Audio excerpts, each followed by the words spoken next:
على دين كله ولو كره الكافرون اللهم صل وسلم وبارك على سيدنا وحبيبنا محمد وعلى آله وصحبه أجمعين اللهم علمنا بما علمتنا إنك أنت العليم الحكيم ربي زدني علما وارزقني فهما والحقني بالصالحين اللهم ارزقنا علما نافعا ورزقا واسعا وقلبا خاشعا ولسانا ذاكرا ونسألك الهدى والتقى والعفو والغنى والموت على دين الإسلام والإيمان بلا محنة وامتحان بحق سيد الأدنان يا حنان يا منان اللهم صل على سيدنا محمد الفاتح لما أغلق والخاتم لما سبق ناصر الحق بالحق والهادي إلى صراطك المستقيم وعلى آله وصحبه حق قدره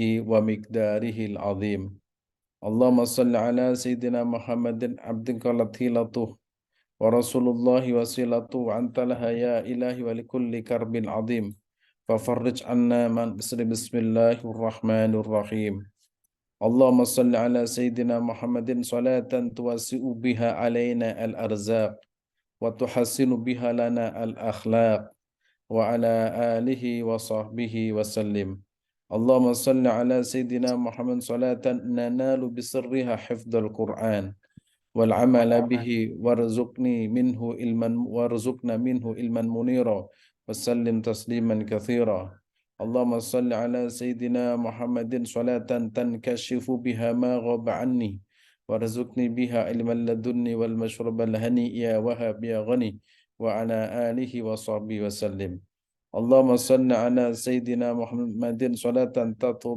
تطوبي أن أطعنا والطاعون وسائر أنواع البلاء يكون يا الله يا من أمر بين الكاف والنون وعلى آله وصحبه وسلم اللهم صل على سيدنا محمد صلاة تبلغنا وجماعتنا بحج بيتك الحرام وزيارة قبر نبيك عليه الصلاة والسلام في عافية وسلامة ولطف وبلوغ المرام وعلى آله وصحبه وسلم أما بعد.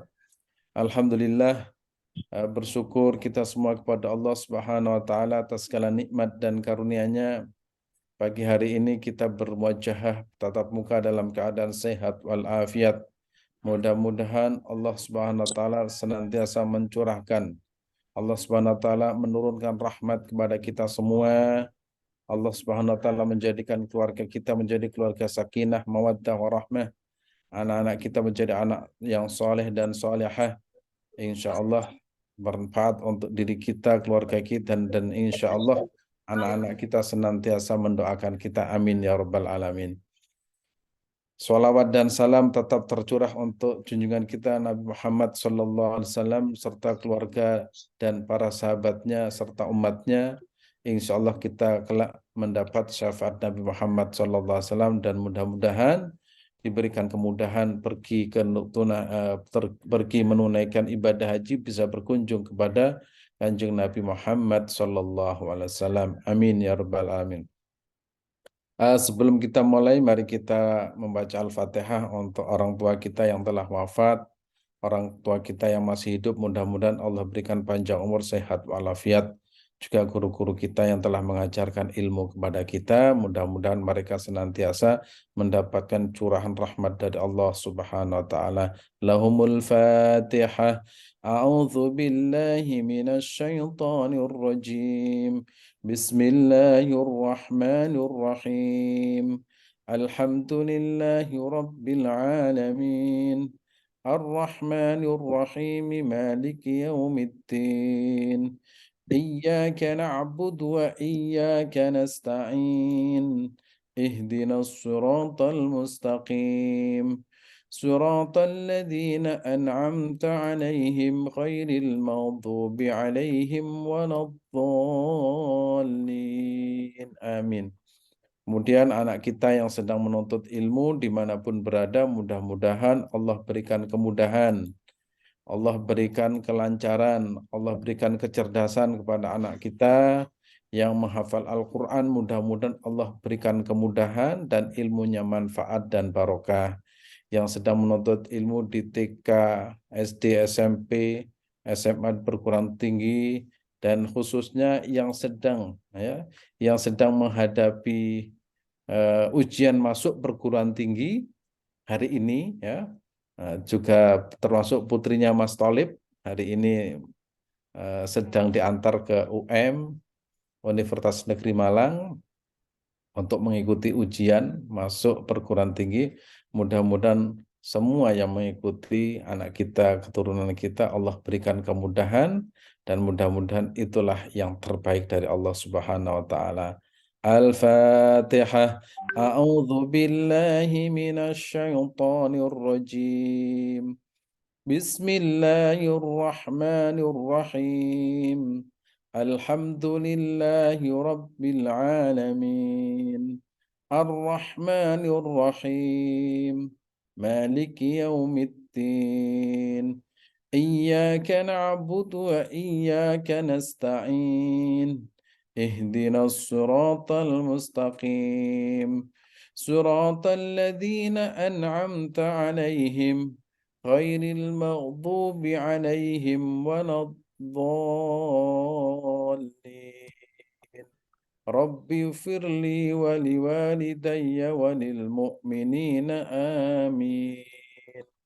Juga untuk kita yang hadir pagi hari ini, yang sakit mudah-mudahan diberikan kesembuhan, kesabaran, ridho dengan sakitnya, insya Allah menjadi pelebur dosa. Dan begitu juga yang menghadapi berbagai kesulitan, ya, kesulitan ekonomi, kesulitan apapun, keluarga dan lain sebagainya. Barangkali itu cara Allah memberikan jalan terbaik untuk mendapatkan, untuk menggapai ridhonya, dan mudah-mudahan semuanya senantiasa dalam lindungan Allah Subhanahu wa taala. Al-Fatihah. A'udzu billahi minasy syaithanir rajim. Bismillahirrahmanirrahim. Alhamdulillahi rabbil alamin.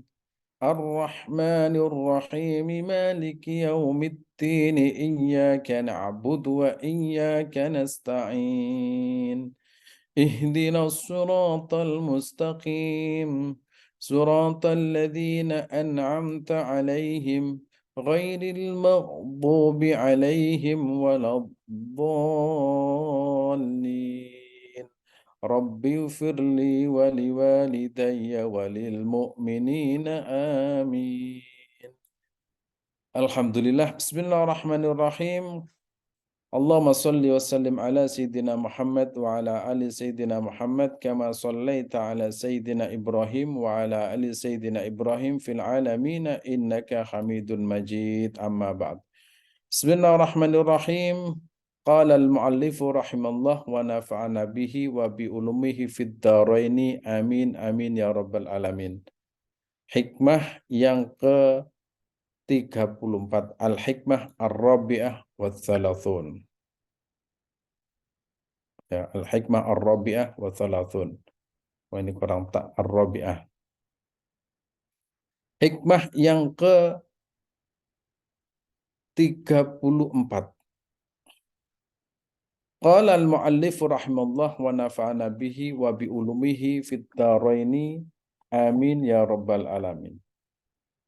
Ini hikmah yang ke-30,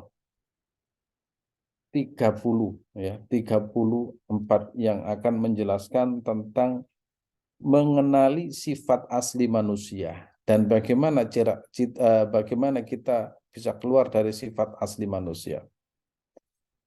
Bismillahirrahmanirrahim. Ukhruj min awsafi basyariyatika. Keluarlah, ya, engkau min awsafi basyariyatika an kulli wasfin munaqidin li ubudiyyatika litakuna linida'il haqqi mujiban wa min hadratihi qariban. Ya, saya ulangi lagi. Bismillahirrahmanirrahim. Ukhruj. Ukhruj itu kata perintah, ya, fi'il amar kalau bahasa Arab itu. Ukhruj, keluarlah engkau min awsafi min ausofi basyariyatika, dari sifat-sifat basyariyah manusia ya, dari sifat-sifat manusia. An kulli wasfin munaqidin, nah, dari tiap-tiap sifat ya, ya sifat buruk ya, ya keluarlah dari sifat-sifat kemanusiaanmu, yaitu sifat-sifat yang buruk. Apa itu? Semua sifat yang menyalahi kehambaanmu kepada Allah Subhanahu wa Ta'ala. Jadi kita punya sifat manusia itu yang bertentangan, namanya munawasin munaqidin, ya, sifat yang bertentangan dengan sifat kehambaan manusia. Apa itu? Menangnya sendiri, takabur, sombong, ya, itu sifat sifat bawaan ya, sifat bawaan asli dari manusia seperti itu. Nah, kita harus berusaha keluar dari sifat tersebut. Kalau enggak, kita akan menjadi budak dari sifat kita sendiri. Memang kita bukan setan, tapi kadang sifat kita itu jauh bahaya mengalahkan setan. Karena kalau sudah manusia itu dikuasai oleh nafsunya, itu kadang itu tidak akan bisa apa apa roh dunia itu rusak karena tidak bisa mengendalikan. Misalkan orang perang sampai berabad-abad, ya. Seperti pada zaman sebelum Nabi itu ada suku Aus dan Khazraj, perang itu sampai 7 turunan. Ya, perang itu sampai 7 turunan. Karena mereka itu berpikir, saya punya orang tua dibunuh, saya harus membalas. Kemudian anaknya juga seperti itu sampai 7 turunan. Nah, itu namanya sifat basyariah manusia itu bawaan dari dulu. Nah, kita sebagai orang Islam, kita punya sifat basyariah itu kita harus mampu keluar dari sifat tersebut, yaitu termasuk an kulli wasfin munaqidin li ubudiyatika, yaitu sifat yang bertentangan sebagai seorang hamba yang mengabdi kepada Allah Subhanahu wa Ta'ala. Agar supaya apa? Nah, di sini litakuna, ya, litakuna linidain, linidail haq, untuk menyambut panggilan Allah Subhanahu wa Ta'ala. Wa min hadratihi qoriban, dan akhirnya bisa mendekat kepada Allah Subhanahu wa Ta'ala. Kalau belum bersih, itu tidak akan bisa kita mendekat kepada Allah Subhanahu wa Ta'ala.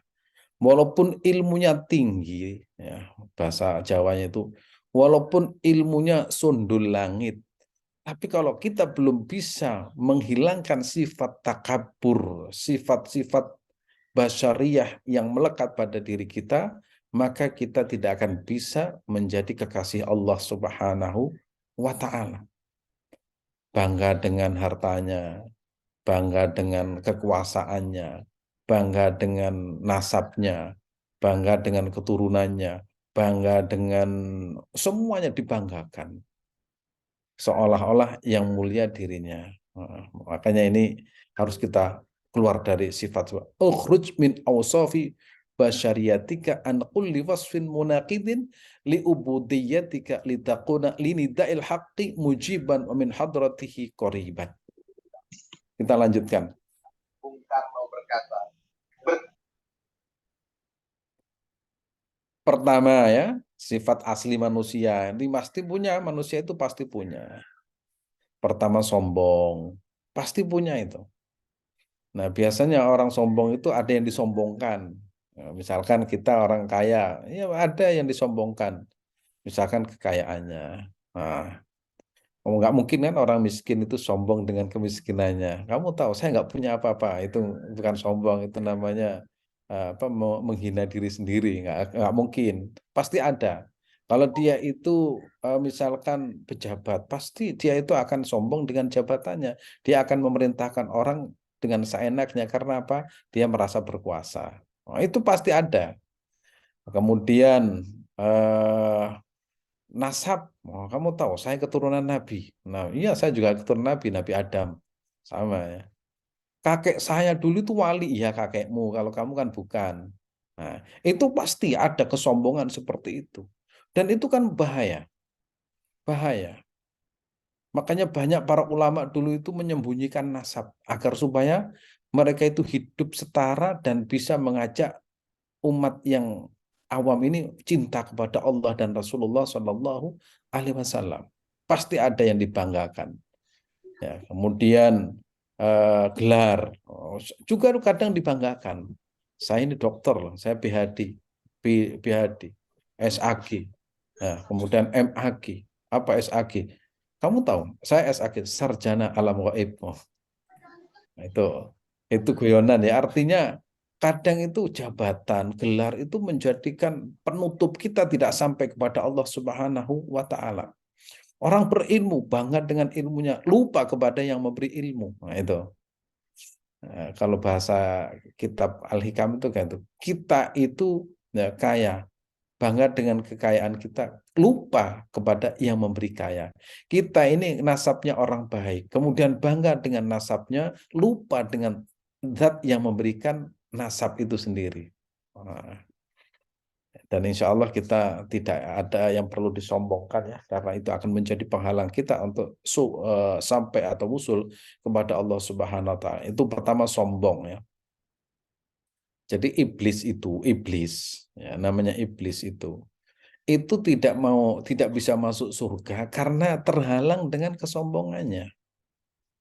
Iblis itu iman kepada Allah, percaya Allah itu sang pencipta, percaya Allah itu yang berkuasa. Tapi dia, iblis itu punya sifat sombong, yaitu tidak mau tunduk kepada Allah. Itu namanya bertentangan dengan sifat seorang hamba. Namanya hamba itu kan harus tunduk kepada Allah Subhanahu wa taala. Kalau iblis kan tidak mau. Dalam ungkapannya Pak, ana khairun minhu, saya lebih baik. Nah, sifat ini kadang kalau melekat pada diri kita itu kan bahaya, sangat bahaya. Saya nggak mau bergaul dengan dia. Dia itu keturunannya tukang becak. Saya ini itu keturunan ningrat, kan nggak bisa. Islam kan nggak bisa berkembang seperti itu. Islam di Indonesia berkembang karena para ulama itu meletakkan jabatannya, meletakkan nasabnya, semuanya diletakkan, semuanya itu hamba Allah. Maka disebut di sini di kalimat yang terakhir itu mujiban, mujiban ya linida ilhaqi mujiban wa min hadratihi qariban. Jadi kadang itu mudah untuk menyambut panggilan Allah Subhanahu wa taala. Mudah-mudahan Allah Subhanahu wa taala membersihkan diri kita dari berbagai penyakit ini. Yang kedua hasud. Hasud itu eh, semacam sifat yang tidak terima dengan kesuksesan orang, keberhasilan orang. Misalkan ada orang menjadi bupati, ya dia itu berpolitik, kemudian kita iri. Ada orang berilmu kita iri, ada orang kaya kita iri. Ya, tapi kalau kepada orang yang tidak berilmu kadang kita tidak iri karena kita merasa lebih baik dan itu bahaya. Ya, kalau kita iri terhadap orang miskin, wah itu kita kan nggak akan bisa kaya. Nggak, saya seperti itu aja. Nah, artinya iri itu merasa apa namanya, merasa bahwa dia tidak terima dengan keberhasilan orang lain. Nah, kemudian muncul rasa benci.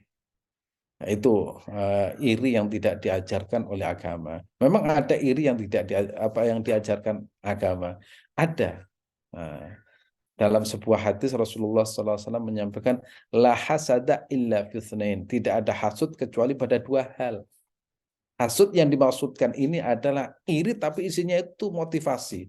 Bahasa kontekstualnya itu motivasi. Misalkan ada orang yang berilmu, dia mengajarkan ilmunya, terus dia itu berpikir begini, saya kalau seperti dia, saya akan melakukan hal yang sama. Akhirnya dia itu belajar sungguh-sungguh supaya menjadi orang alim. Itu namanya hasud yang boleh. Kata Rasulullah, la hasada fitnain. Ya, tidak ada hasud kecuali dua, tapi cuma dua. Pertama yaitu, yang kedua eh, hasud kepada orang kaya raya, kemudian dia itu bekerja keras, termotivasi, lalu dia mengatakan, saya kalau kaya seperti dia, saya akan gunakan harta saya untuk berinfak siang dan malam. Itu baru boleh ya. Dengki ya, kebencian, dengki ya, iri, dengki. Nah, kalau dengki ini ya sama dengan hasud. Dia kalau melihat orang lain berhasil, dia berpikir bagaimana dia itu menghilangkan nikmat tersebut. Wah, ya itu yang paling tinggi yaitu bagaimana nikmat yang didapat oleh orang lain itu dia yang menikmati. Oh, ini tingkat tinggi. Ya, itu sifat asli manusia seperti itu. Nah, nah, sifat yang pada umumnya manusia mempunyai yaitu dengki yang tingkat level-level paling rendah apa. Misalkan kalau ada orang yang berhasil dia hanya gremeng ya, gremeng itu apa? Misalkan ada teman itu bisa beli mobil, oh dia nggak apa dia beli mobil paling ya utang. Saya juga bisa kalau seperti itu. Itu rata-rata seperti itu. Misalkan ada orang berhasil ya dalam sebuah jabatan, dia itu dekat dengan itu, aku juga bisa kalau seperti itu. Nah, itu namanya umumnya seperti itu karena menjadi konsumsi publik ya, iri-iri model seperti ini. Yang tidak boleh kan yang tingkat 2 dan 3 tadi. Tingkat 2 bagaimana yang iri tersebut itu menghilangkan nikmat orang lain. Misalkan ada temannya naik motor bagus lah. Bagaimana dia itu pikir, eh, misalkan begini, itu motornya ngutang. Terus dia berpikir bagaimana dia tidak bisa menikmati motornya, atau dicuri, atau disakiti dan lain sebagainya. Itu yang tidak apa ya, pokoknya jahat ya. Yang level berikutnya itu paling jahat. Ketika ada orang menikmati sebuah rahmat Allah Subhanahu atau rezeki Allah Subhanahu, dia berpikir bagaimana orang tersebut tidak menikmati kemudian nikmat itu bisa ambil oleh dirinya. Wah, itu paling jahatnya. Ya, itu sifat ya, sifat manusia asli. Kemudian benci. Benci itu tidak boleh. Justru Islam itu menanamkan saling mencintai. Nah, ini bukan bertentangan. Kemarin kita membahas tentang dengan teman membahas tentang pengajian. Loh, bagaimana pengajian yang baik?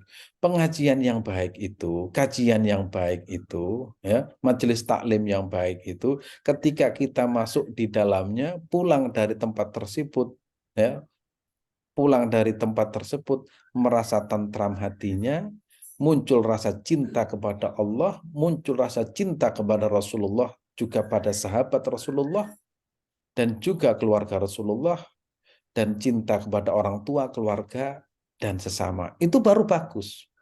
Begitu keluar dari pengajian, kemudian benci kepada tetangganya karena tidak sama pilihan politiknya, benci kepada orang tuanya karena dianggap orang tuanya selama ini adalah sesat, benci kepada bangsanya, wah ternyata bangsa Indonesia ini adalah bangsa tauhid. Wah, itu berarti harus diobati yang seperti itu. Berarti ada masalah.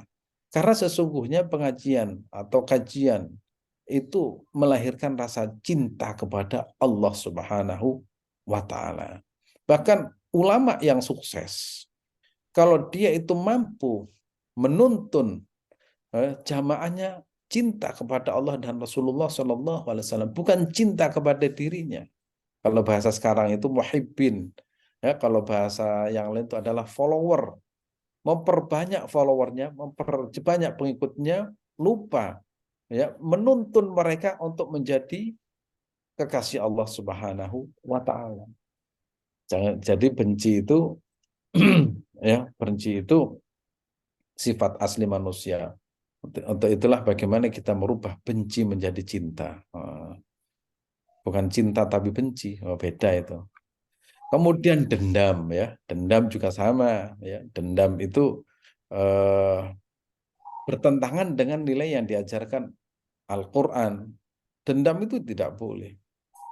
Terus gimana? Ya kita harus mengajarkan sifat mulia itu afin. Wal afina aninas. Pemaaf. Nabi itu sering disakiti, tapi tidak pernah Nabi itu berpikir untuk membalasnya. Karena membalas atas apa yang diperlakukan kepada dirinya itu adalah sifat yang tidak baik atau tercela. Kalau kemudian kita geremeng ya, bahasa Jawa itu geremeng, kita disakiti, itu geremeng, ya nggak apa-apa, kita geremeng juga misalkan. Nah, itu sudah impas lah, jazaa'u sayyi'atin sayyi'atun. Misalkan kita kok dikata-katain begini-begini, ya kita balas kata-katanya. Ya, itu berarti impas ya. Jangan sampai lebih, misalkan kita dikata-katain, wah kamu itu tolol. Anda juga tolol, sama berarti.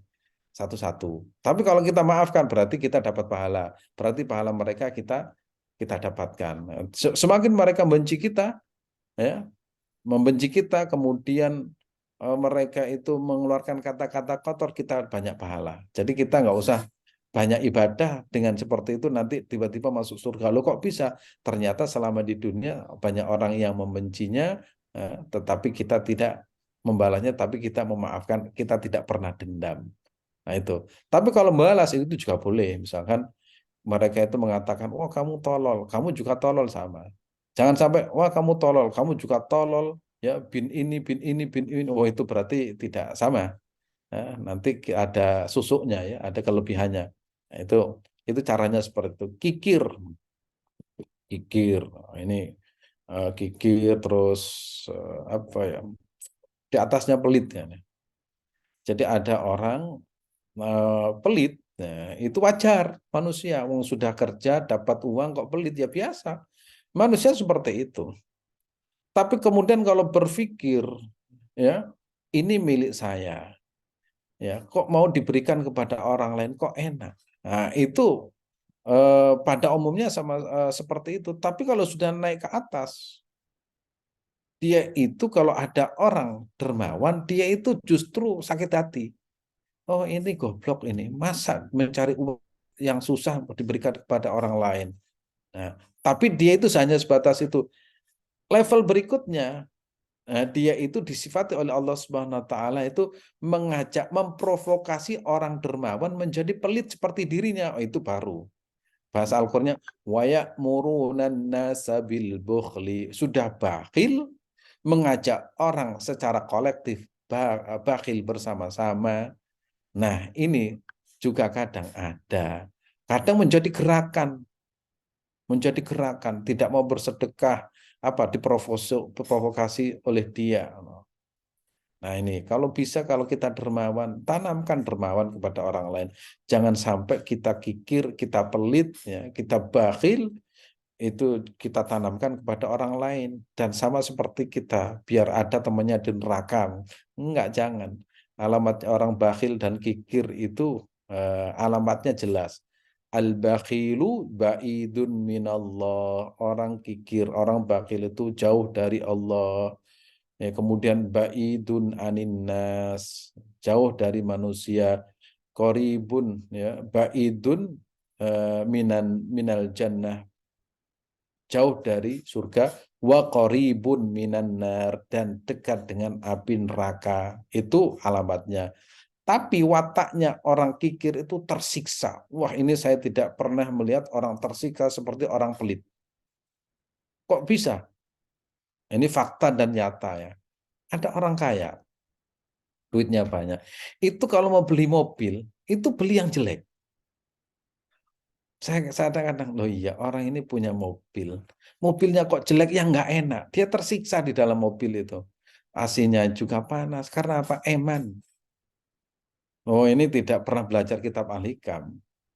Mestinya kita tunjuk kepada ya Allah, terima kasih kau ciptakan, kau apa namanya, kau berikan aku harta, saya bisa menikmati, bisa sedekah dan sebagainya. Itu baru menamanya orang yang bersyukur. Ini enggak. Misalkan pergi kemana, itu cari hotel yang jelek, makanannya yang nggak enak. Dia pokoknya menyiksa dirinya. Bayangkan dia punya harta tapi tersiksa oleh harta bendanya. Nah, makanya kalau kitab Al-Hikam, gurunya Syekh Mursi dan kemudian gurunya lagi, kemudian yang disebut dengan Syed Abu Hasan Asyadili, itu ketika punya duit itu dinikmati makan yang enak. Kemudian pakai busana yang bagus untuk menunjukkan rasa syukurnya kepada Allah Subhanahu wa Ta'ala. Dan insya Allah kita seperti itu. Bahkan kalau perlu, ya, kalau perlu itu tempat pengajian itu yang bagus, masjid yang bagus, semuanya serba bagus. Nah, kalau bahasanya Kiai Tolha Hasan, lah orang Kristen saja bisa bangun gereja yang bagus, masa orang Islam nggak bisa? Itu kalimat yang menyengat, yang membuat saya itu betul-betul bisa bergerak. Oh iya, orang Kristen saja itu bisa bikin gereja. Kenapa saya nggak bisa bikin masjid? Nah, terus saya bertanya, gimana caranya? Berdoa kepada Allah. Hartanya Allah itu kan banyak. Allah itu ghaniyun, Allah itu maha kaya. Bagaimana mendapatkan? Ya kita bermunajat kepada Allah. Insya Allah Allah beri kepada kita. Wong kita tidak digunakan untuk makan dan juga untuk memperkaya diri. Insya Allah Allah beri. Oh ternyata apa yang disampaikan Kiai Tolha itu termasuk Abu Hasan Asyadili, dan itu kita bisa. Jangan terbalik. Kikir akhirnya tersiksa. Punya duit tersiksa. Nggak mau umroh, nggak mau haji, man duitnya. Akhirnya numpuk, rumahnya kebakaran, habis. Naudzubillah ya. Kita tidak termasuk yang seperti itu. Kemudian riya. Nah, riya ini di era modern itu banyak ya. Banyak jenisnya. Melalui kontenisasi.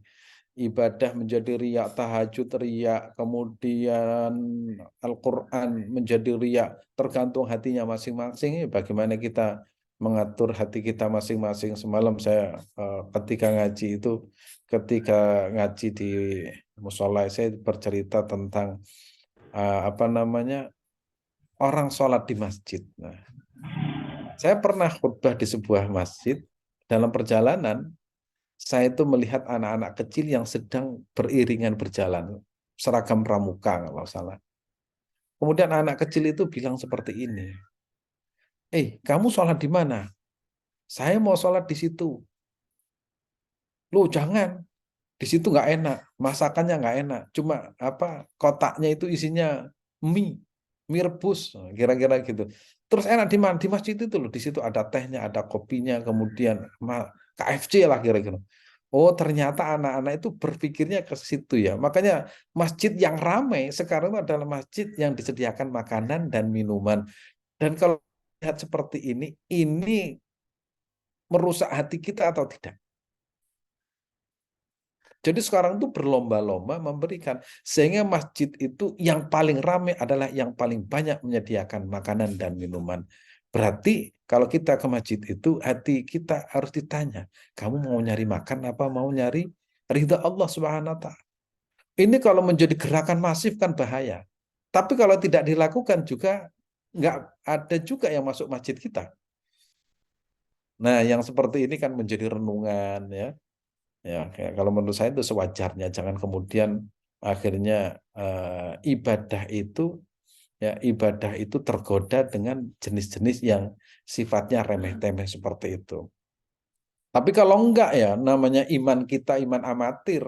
Kalau tidak ada balasan baru kalau tidak ada balasan berupa materi itu tidak akan datang. Jangan sampai seperti itu. Nanti kalau sudah mapan imannya tidak akan seperti itu.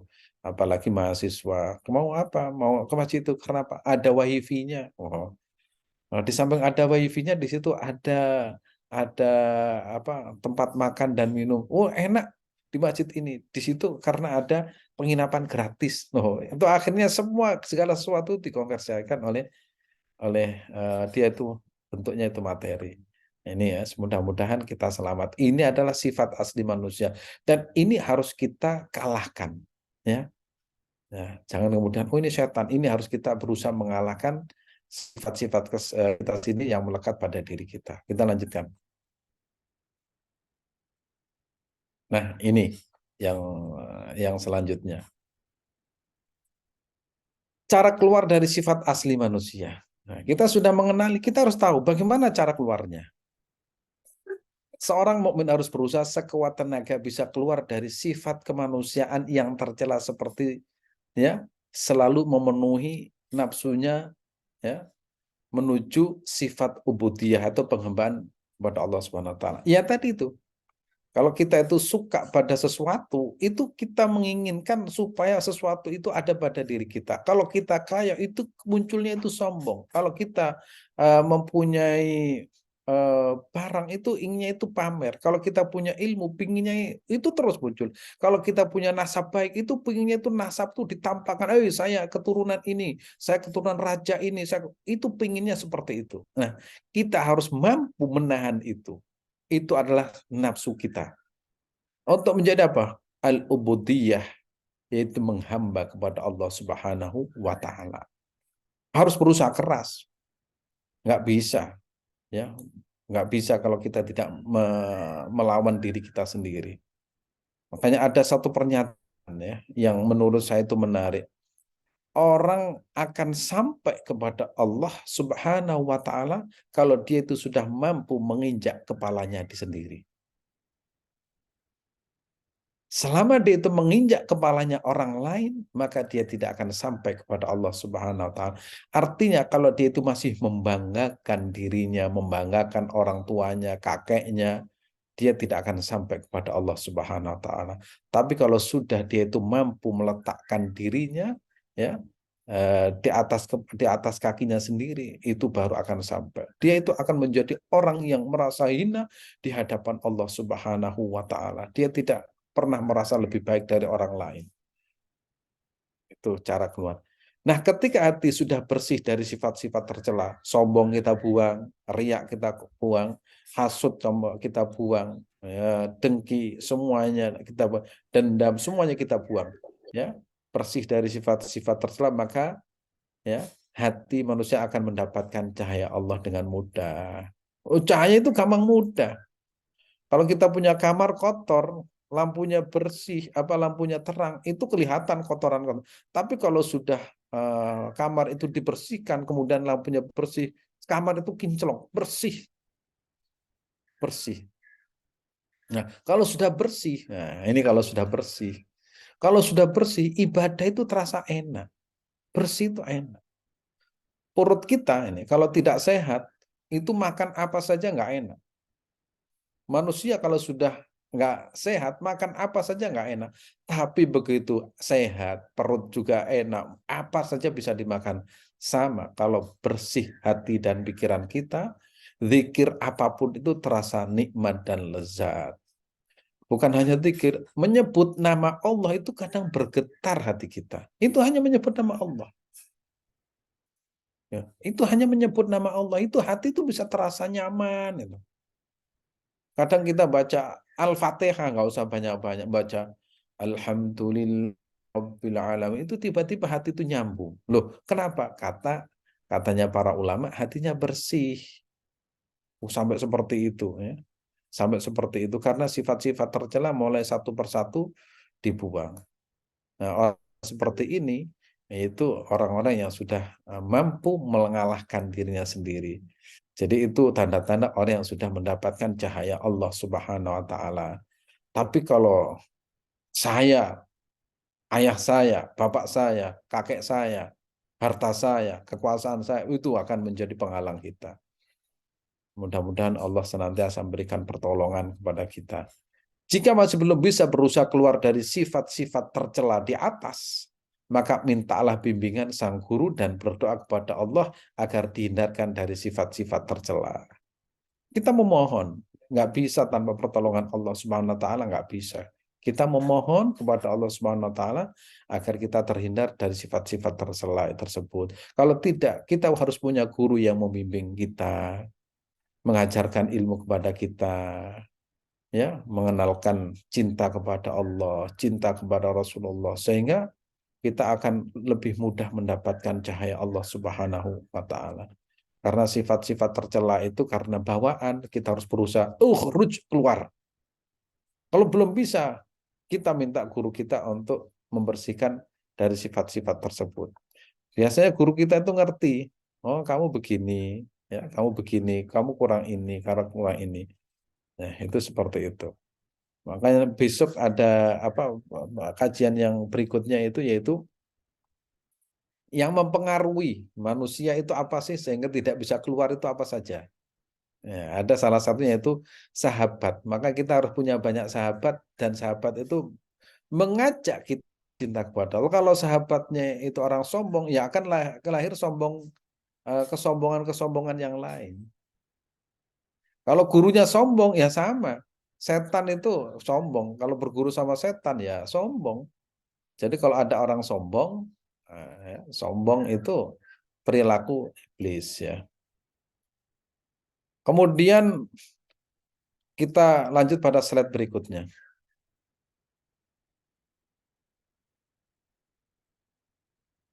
Nah, ya, 4 sifat tercela melekat pada diri manusia. Ini sudah kita bahas kemarin. Ar-rububiyah ini melahirkan kesombongan. Seperti Tuhan. siapa namanya, Fir'aun, ana rabbukumul a'la, karena dia itu memiliki, saya itu paling top, kuat. Sehingga kalau kita pernah sakit, kadang jatuh, bangkrut, itu bagus. Bagus. Akhirnya kita tidak ada yang disombongkan. Kadang melarat, pernah bangkrut, itu bagus. Sehingga tidak apa namanya, tidak perlu ada yang disombongkan ya. Syaitonia itu mengajak pada perbuatan iri, dengki, bermusuhan. Sifatnya setan tadi. Nah. Qul a'udzu birabbin nas, malikin nas, ilahin nas, min syarril waswasil khannas, alladzi yuwaswisu fi sudurin nas, minal jinnati wan nas. Terus sifat bahimiyah, ini hewan ya, yang tidak pernah merasa kenyang, tidak pernah merasa puas, ya. Dia itu yang dipikirkan itu adalah perutnya dan di bawah perutnya. Sabu'iyah itu sifat galak dan ganas. Nah, seperti binatang buas. Dia itu ingin menerkam orang-orang yang lebih lemah darinya. Itu ini ya, 4 sifat ternyata melekat pada diri manusia. Ini sudah kita bahas. Kita lanjutkan. Imam Junaid Al-Baghdadi pernah bercerita, ini kisahnya. Cerita Syekh Junaid Al-Baghdadi suatu saat melihat orang yang alim dan ahli ibadah meminta-minta di pasar. Dan terbesit dalam hatinya beliau, duh sayang banget nih, orang yang berilmu tapi minta-minta kepada orang lain di pasar. Seandainya tidak minta-minta pasti dia akan terhormat. Kemudian setelah punya pikiran seperti itu, Syekh Al-Baghdadi pulang ya, dan melaksanakan sholat berjamaah, tidak kuat untuk melakukan kebaikan, terganggu lah. Kemudian bermimpi melihat orang alim tersebut dagingnya oleh orang dalam satu kerumunan. Karena menggunjing orang itu ibarat memakan daging atau bangkai temannya sendiri. Dalam mimpi itu Syekh Junaidi merasa jijik dan akhirnya terbangun. Dan seketika itu melakukan taubat karena penggunjingan kepada orang alim di pasar tadi ibarat seperti memakan bangkai orang, ya, memakai bangkai orang yang digunjing tersebut. Ini pernah saya sampaikan pada bulan puasa, ada ibu-ibu pagi-pagi itu sudah menggunjing, kemudian ibu-ibu ini sakit perut, kemudian Rasulullah SAW memanggilnya, kenapa sakit? Apakah kamu sakit? Sebelumnya tidak. Akhirnya Rasulullah meminta salah satu sahabat mengambil bejana, begitu mengambil bejana, lantas disuruh sahabat tersebut memberikan bejana ke wanita tersebut. Setelah itu dimuntahkan dari mulutnya itu keluar daging. Ternyata pagi-pagi sudah menggunjing, ya. Itu pahalanya menggunjing. Dan menggunjing sekarang itu ada medianya, yaitu medsos. Menggunjing secara kolektif, yaitu melalui Instagram, melalui TikTok, dan lain sebagainya, menggunjing secara kolektif atau berjamaah membincangkan keburukan orang lain. Ya, itu kan membahayakan. Kadang sekarang itu justru sangat jahat, menghina orang itu tanpa pernah berpikir bagaimana kondisi yang dihina. Mudah-mudahan kita selamat dari kondisi tersebut. Terus lanjut. Dosa menggunjing ya.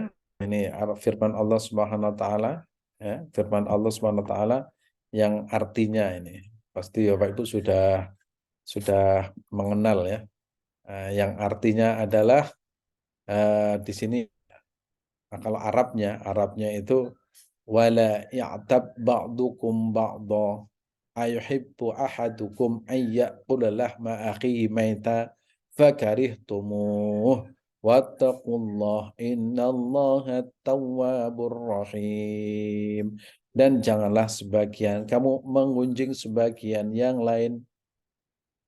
Sukakah kalian, ya, sukakah kalian salah seorang di antara kalian memakan daging saudaranya sendiri yang sudah mati? Maka tentulah kamu merasa jijik kepadanya dan bertakwalah kepada Allah, sesungguhnya Allah Maha menerima taubat. Tapi ayat ini luar biasa. Berarti ada potensi manusia itu bertobat. Buktinya apa? Sesungguhnya Allah Maha penerima taubat. Berarti ada sebuah penyesalan habis menggunjing itu. Ya, makanya ada doa namanya kafaratul majlis. Subhanakallahumma bihamdika asyhadu an la ilaha illa anta astaghfiruka wa atubu ilaik. Kadang kalau kita berkumpul dengan banyak orang tidak tahu apa yang kita ucapkan, ternyata gunjing tidak terasa, dan itu dengan dengan doa kafaratul majlis itu insya Allah Allah mengampuni dosa yang kita kerjakan selama proses penggunjingan yang tidak terasa tadi itu. Lanjut. Nah, ini ada sebuah hadis ya dari Abdullah bin Amr, Nabi Muhammad SAW bersabda, hakikat orang Islam yang sempurna adalah terhindarnya umat Islam dari mulut dan tangannya. Nah, ini hakikat orang Islam adalah orang yang meninggalkan larangan Allah Subhanahu wa taala. Ini kalau bahasa bahasa Arabnya, an Abdullah bin Umar Amr yaqul qala Nabi sallallahu alaihi wasallam al musliman salimal muslimun min lisani wa yadihi wal muhajiru man hajara ma'naha Allah anhu. Jadi itu apa namanya, yang dikatakan orang Islam yang baik dan sempurna itu kalau orang Islam yang lain nyaman dengan kita. Nah, kalau orang lain tidak nyaman dengan lisan kita, dengan tangan kita, itu berarti bukan Muslim yang baik. Saya nggak enak dengan itu, wah mulutnya itu banget, wah itu berarti orang lain tidak nyaman, tidak nyaman itu. Padahal sekarang itu paling banyak seperti itu karena banyaknya medsos itu ada media yang memberikan kemudahan untuk membincangkan keburukan orang lain. Terus terakhir, supaya kita senantiasa terhindar dari berbagai hal ya. Allahumma inni a'udzubika min ilmin la yanfa. Ya Allah, aku memohon perlindungan Engkau min ilmin la yanfa, dari ilmu yang tidak bermanfaat. Nah, itu kita mohon. Kita mohon kepada ilmu yang kita miliki, entah itu ilmu agama, entah itu ilmu tentang teknologi, pertanian, kedokteran, manfaat. Kalau sudah manfaat itu enak. Pokoknya manfaat itu enak. Ada berkahnya. Wa min qalbin la hati tidak khusyuk. Artinya kita ibadah itu tidak merasa nyaman. Loh, ini ibadahnya lama loh. Nah, apa artinya lama tapi tidak nyaman? Mendingan sedikit tapi artinya nyaman itu betul-betul apa ya? Rasanya itu beda. Nah, apalagi banyak terus nyaman itu top. Makanya kalau madhab Abu Hasan Asyadili itu sholat 2 rakaat dengan kenyamanan, kedamaian, rasa senang bahagia itu jauh lebih bagus daripada jumlahnya banyak tapi tertekan. Ya, tertekan. Sholat 2 rakaat tapi betul-betul ya Allah. Dalam hati itu bilang begini, ya Allah, kau takdirkan aku bisa bersujud, kau takdirkan aku bisa rukuk, kau takdirkan aku bisa sholat hari ini, kau takdirkan aku bisa sedekah, kau takdirkan aku bahagia. Hatiku senang, bahagia. Itu jauh lebih bagus daripada sholat banyak rakaat tapi sholat lama banget ini imamnya. Wah sudah bacaannya nggak enak lagi. Wah itu beda. Nanti kita pelajaran ilmu ilmu rasa. Bagaimana bisa merasa menikmati ibadah kita. Wa min nafsin la tashba, nafsu yang tidak ada puasnya. Nah, dalam riwayat yang lain itu wabatnin la yashba, perut yang tidak merasa kenyang, artinya tidak pernah puas dengan namanya pemberian Allah Subhanahu wa taala. Jadi tidak pernah menjadi orang yang qanaah. Wa min du'ain la yusma, dari doa yang tidak pernah didengar. Nah, dalam riwayatnya, wa min du'ain la yustajab lah, dari doa yang tidak dijawab oleh Allah Subhanahu wa taala. Ya, jadi ini kita doa Allahumma inni a'udzu min ilmin la yanfa wa qalbin la yakhsha wa amalin dalam riwayat wa amalin wa du'ain la yustajab lahu. Tapi makin banyak redaksi-redaksi yang berbeda itu menunjukkan betapa hadis ini ya itu betul-betul apa namanya kuat. Mudah-mudahan bermanfaat. Kami kembalikan kepada Mas Nanda. Silakan. Baik, Ustaz. Terima kasih. Alhamdulillah, Bapak Ibu. Hari ini kita banyak sekali belajar tentang sifat-sifat yang memang ada di dalam diri kita. Mudah-mudahan kita terhindar dari semua itu. Baik, Ustaz, kita langsung masuk ke pertanyaan. Assalamualaikum dari Bapak Rusli Nasution, Ustaz. Izin tanya, Pak Ustaz, apakah Rasulullah pernah marah? Kalau pernah marah, marahnya seperti apa, Ustaz? Pernah ya, Rasulullah itu juga pernah marah. Cuma marahnya tidak seperti kita ya. Pernah Rasulullah itu, tapi marahnya tidak seperti kita. Nabi itu lebih pada memberikan pelajaran. Nah, saya berikan contoh. Nabi itu begini. Ada seorang sahabat namanya Usamah bin Zaid ya. Itu sahabat dekat Rasulullah Sallallahu Alaihi Wasallam. Nah, suatu saat terjadi peperangan. Ya, terjadi peperangan ini, Usaid itu yang namanya membela agama Allah Subhanahu wa taala.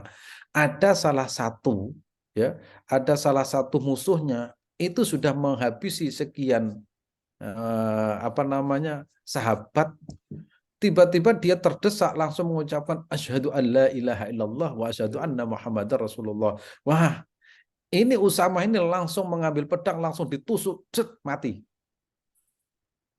Apa yang terjadi? Apa yang terjadi? Rasulullah itu bertanya, Usama, kenapa kau bunuh dia? Ya Rasulullah, dia itu pura-pura mengucapkan kalimat la ilaha illallah. Memang dia tahu. Memang engkau tahu kalau dia itu pura-pura.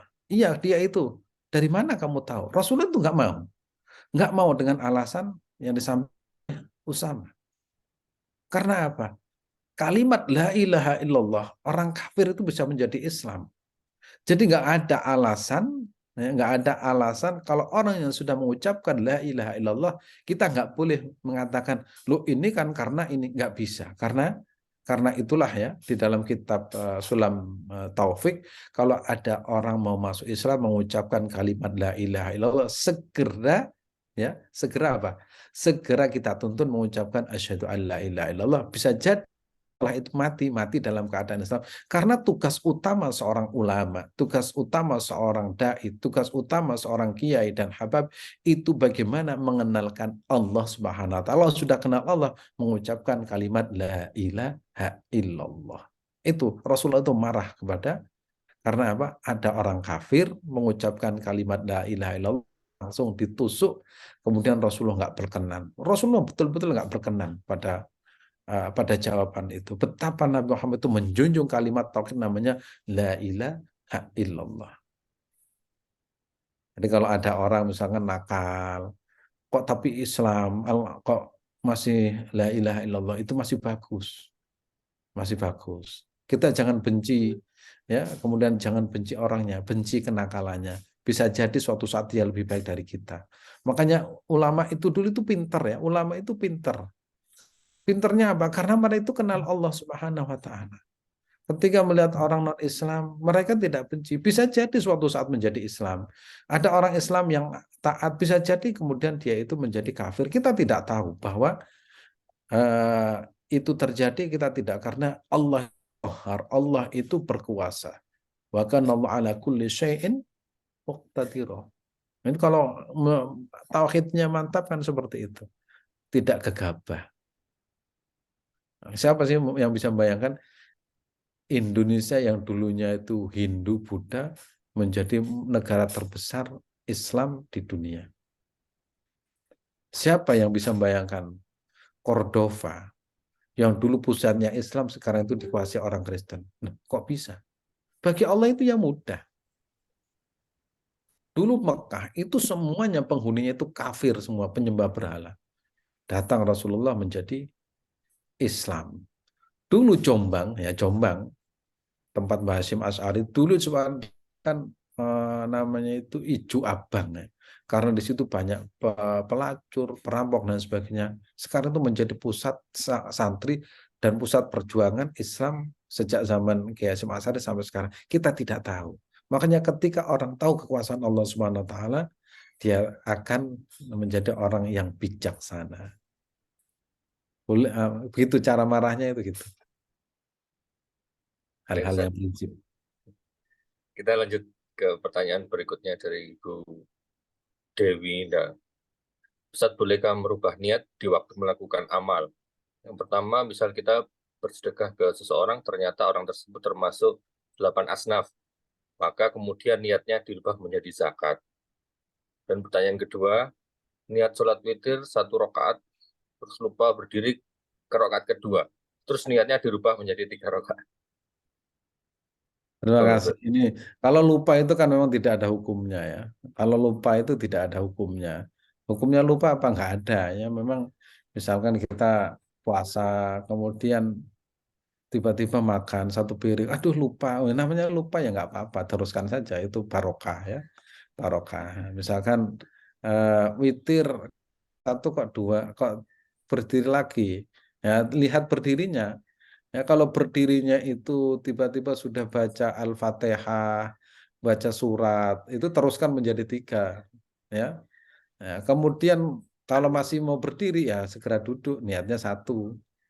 Ya, karena apa namanya lupa itu memang tidak ada hukum. Kemudian lupa apa namanya itu zakat. Nah, zakat itu sebenarnya gini ya, gampang zakat. Kalau kita punya uang, ya punya uang. Misalkan 100 juta, 2%-nya sekian, 2,5% sekian, kemudian uang itu kan khusus buat zakat. Maka mau diberikan kepada siapapun itu nilainya zakat. Gampang. Kemudian ini sedekah apa zakat itu berarti belum tahu jumlah zakat yang kita keluarkan nanti berapa.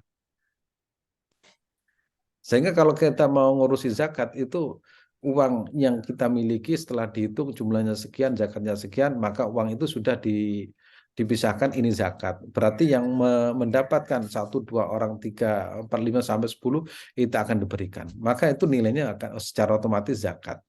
Nah, kemudian orang tua kita itu mengajarkan gini kalau zakat itu, dan itu bagus. Misalkan zakat kepada si A, Pak, ini wajib saya. Orang itu pasti ngerti. Nah, ini zakat. Sebab begini, tidak semua orang itu mau menerima zakat ya. Perlu digarisbawahi. Tidak semua orang itu mau menerima zakat. Karena misalkan orang yang alim, orang yang berilmu, walaupun mereka itu tidak punya, mereka tidak mau menerima zakat karena zakat itu mereka anggap itu adalah kotoran.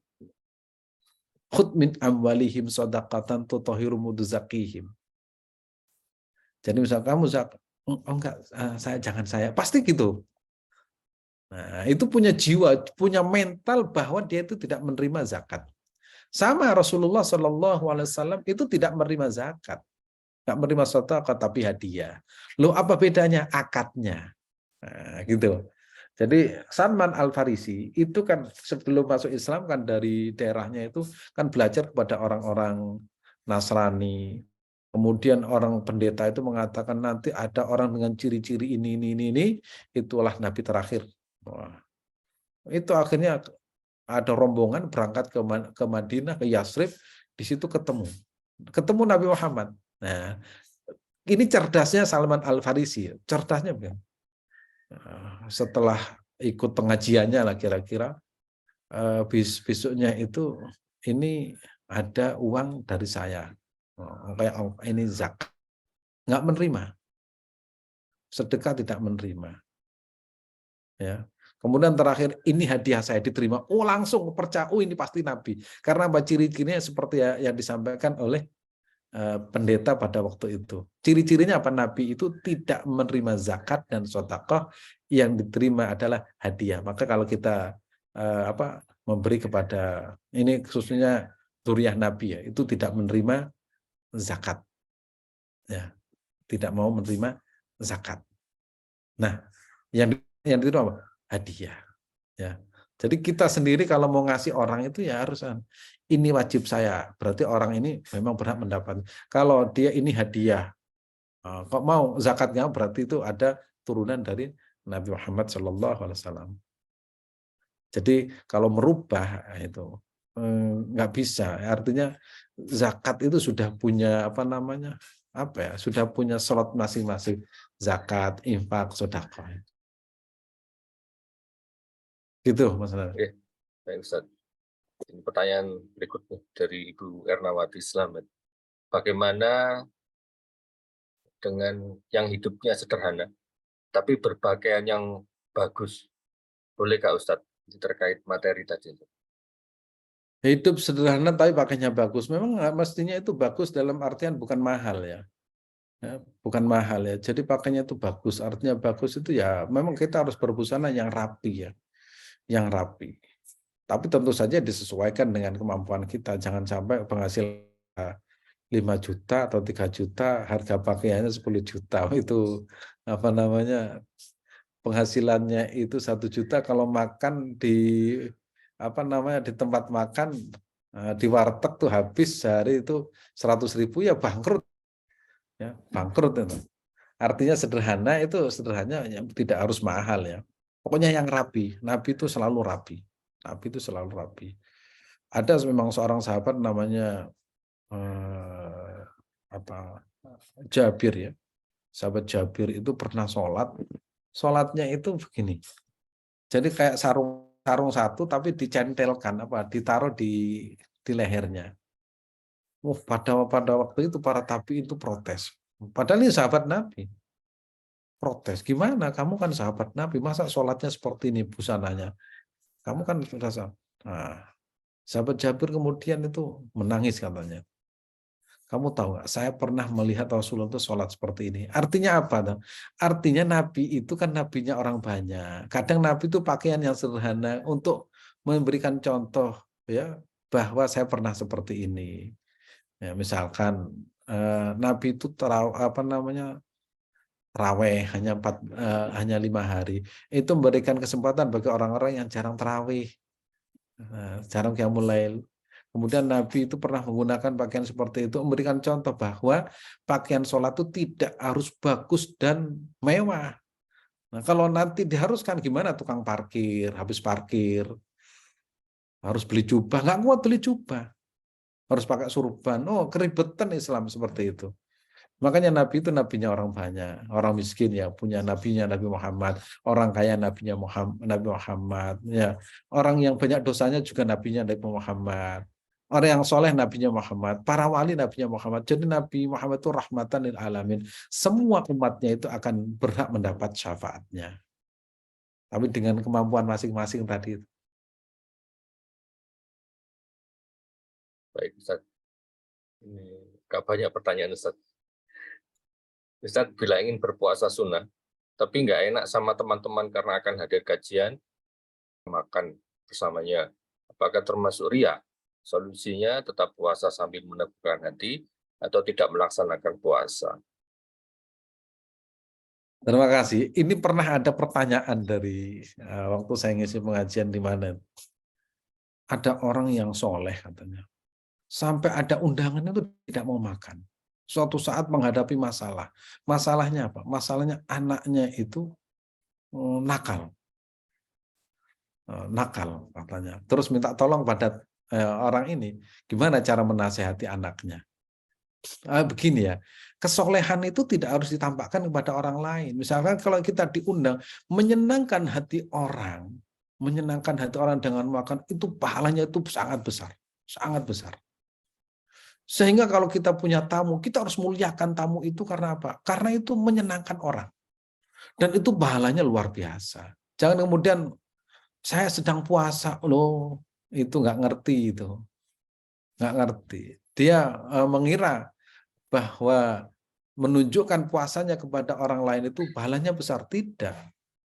Ya, makanya sholat apa namanya, puasa sunnah ini, itu kan niatnya boleh di pagi hari. Bahkan sebelum zuhur, misalkan niat misalkan jam 7 atau jam 8 boleh. Tapi kalau puasa wajib itu harus malam hari. Apa rahasianya? Karena Nabi Muhammad SAW suatu saat tanya kepada istrinya, istriku, apakah ada makanan hari ini? Ya Rasulullah, saya tidak punya makanan, tidak masak. Ya sudah, hari ini kita puasa. Rasulullah itu ingin menyenangkan istrinya.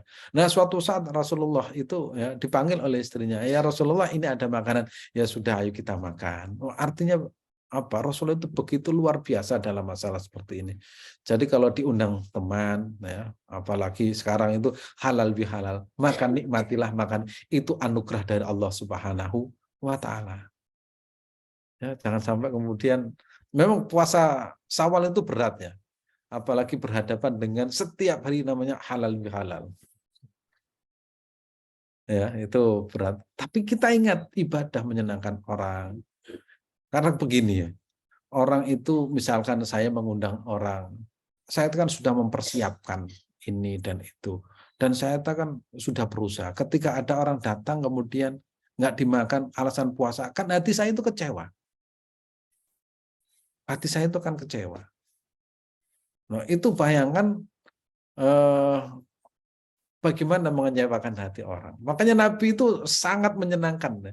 Nabi itu sangat menyenangkan orang. Makanya Nabi itu ketemu orang itu senyum. Sampai ada orang sahabat bertanya, Ayyul Islam khair. Islam yang paling baik itu gimana Rasulullah? Itamut ta'am. Atim ataunya suka makan, ya makan-makan. Sampai ada hadis itu. Makan. Pokoknya bahagia. Imam Bukhari, Imam Syafi'i itu kalau ngaji atau belajar disiapkan makanan, minum, pokoknya yang enak. Karena apa? Menunjukkan rasa bahagia, rasa syukurnya kepada Allah Subhanahu wa Ta'ala. Karena berhubung kita online, nggak ada makan-makan ini. Kalau ada makan-makan enak ya, Mas Nanda ya. Pertanyaan berikutnya dari Ibu Irma. Ustadz mau tanya, adakah doanya untuk terhindar dari sifat-sifat tercela selain dari kita berusaha untuk menghindarinya? Oh, banyak. Allahumma inni a'udzubika minar riya, Allahumma inni a'udzubika minal hasud, minal hasadi. Itu banyak ya doa-doa seperti itu. Tapi yang paling penting itu dalam hal ini itu berusaha dan ada bimbingan guru. Ya, sering saya sampaikan itu penyakit yang paling membahayakan penyakit hati. Nah, kemudian kalau sudah hati itu sakit itu kan susah obatnya, susah sekali obatnya. Nah, yang tahu kadang itu ya dosis obat hati kita ya guru kita tadi itu. Kita kalau tidak punya guru itu kadang ya susah. Kadang kalau gurunya nggak tepat itu juga malah menjerumuskan. Ini pernah saya sampaikan, ada orang cari pengajian, begitu cari pengajian sudah nyaman di pengajian itu. Justru pulang dari pengajian itu langsung tidak cocok dengan istrinya. Ya, dengan tidak cocok dengan istrinya, akhirnya istrinya itu dibenci dan dicerai. Kemudian punya anak usia 2 tahun. Ternyata bilang, selama ini istri saya itu tidak sesuai dengan sunnah. Loh, ini kan lucu nih. Istri saya itu akhirnya menikah dengan orang yang sama dengan dirinya. Loh, ini kan merusak sunnah, ingin sunnah yang lain. Bukankah menjaga keluarga itu sunnah Nabi? Bukankah menikah itu adalah sunnah Nabi? Jangan sampai kemudian kita itu yaitu mengatasnamakan sunnah Nabi, tapi membenci sunnah yang lain. Nah, itu kadang sering terjadi. Terus mudah-mudahan guru kita insya Allah tepat, ilmu kita itu mengajak pada cinta kepada Allah dan Rasulullah, insya Allah selamat dunia sampai di akhir. Amin. Amin. Pertanyaan berikutnya, Ustaz, dari Bapak Didi Yuniantoro. Tanya, Ustaz, saat ini kan ada tayangan TV yang menyajikan pergunjingan atau ghibah. Bagaimana dengan kita yang nonton TV? Apakah kita juga ikut dosanya, padahal kita tidak tahu kebenarannya? Ya namanya kontribusi ya, kontribusinya. Makanya kalau yang seperti itu nggak usah dilihat, lebih bagus lihat mak lampir. Kadang tidur itu pahalanya lebih besar ya itu tadi. Tidur, ya Allah aku niat tidur nanti biar bisa kuat ibadah. Pahalanya sangat besar kan. Nah, daripada seperti itu, ayo kita makan yang enak. Ayo kita ngobrol seguyon, bercanda, pokoknya itu menghindari perbuatan yang tidak pantas ya, itu dengan bercanda. Orang bercanda itu kadang ketawanya itu kan menghindari maksiat. Justru kalau khusyuk itu kan bahaya, khusyuk di dalam rumah. Jangan-jangan di rumah itu menikmati sinetron sampai waktunya harus begini-begini. Enak bercanda itu kalau dibandingkan ya. Tapi kalau kita bisa berpikir itu jauh lebih bagus ya. Makanya medsos dan lain sebagainya itu kadang kalau kita tidak bisa menggunakan dengan sebaik-baiknya itu akan membahayakan kita. Ya, mudah-mudahan kita senantiasa itu tadi ada yang membimbing rohani kita, yang membimbing hati kita. Ini pertanyaan terakhir, Ustaz. Dari Ibu Wati. Apabila kita disakiti oleh seseorang dan kita doakan semoga Allah Subhanahu wa taala yang akan membalasnya. Apakah hal itu berarti kita sudah memaafkan, Ustaz? Bagaimana cara kita bisa mengikhlaskan? Nah, sebenarnya doanya itu ya Allah mudah-mudahan dia itu mendapatkan ampunan. Ya, itu jauh lebih bagus. Nah, tanpa harus meminta kepada Allah membalasnya. Allah kok sudah tahu cara memberikan imbalan yang tepat bagi orang seperti itu. Nah, tugas kita yaitu mendoakan kebaikan. Ya seperti Rasulullah disakiti, orang yang menyakiti langsung doa Allah mahdi qaumi fa innahum la ya'lamun. Ya Allah berikan hidayah kepada kaum kami karena sesungguhnya mereka itu tidak mampu. Ya karena memang manusia itu ya tadi sifat manusianya muncul sehingga kadang ada orang menyakiti kita kemudian kita itu berpikir begini. Suatu saat kau akan dibalas. Nah, nggak usah diminta, Allah akan balas sendiri kok. Justru kita harus mengatur hati kita ya Allah mudah-mudahan Allah berikan hidayah. Tapi memang berat ya namanya kita melawan diri kita kok. Kalau tidak dilawan ya kita akan menjadi budak dari diri kita sendiri. Gitu. Baik, Ustaz. Tadi pertanyaan terakhir, Bapak Ibu, kami ucapkan terima kasih karena sudah hadir di kajian ini. Sampai ketemu hari Jumat pagi. Ya. Terima kasih banyak atas doa dan kontribusi kepada Pondok Pesantren Nurul Hikam. Sekarang kita sudah memulai untuk melanjutkan pembangunan lantai 3. Mohon doanya. Baik Ustaz, ini doa penutup. Oke, terima kasih. Bismillahirrahmanirrahim. Allahumma salli wa sallim wa barik ala sayyidina wa habibina Muhammadin wa ala alihi wa sahbihi ajmain. Allahumma ij'alna wa auladana, Allahumma ij'alna wa dhurriyyatana, Allahumma ij'alna wa dhurriyyatana, Allahumma ij'alna wa auladana wa razuqna ya Allah rizqan halalan tayyiban barakan anta khairur razikin. Allahumma salli ala sayyidina Muhammadin wa ala alihi wa sahbihi salatan تبلغنا بحج بيتك الحرم وزيارة قبر النبي عليه الصلاة والسلام في عافية وسلامة ولطف وبلغ المرام وعلى آله وصحبه أجمعين.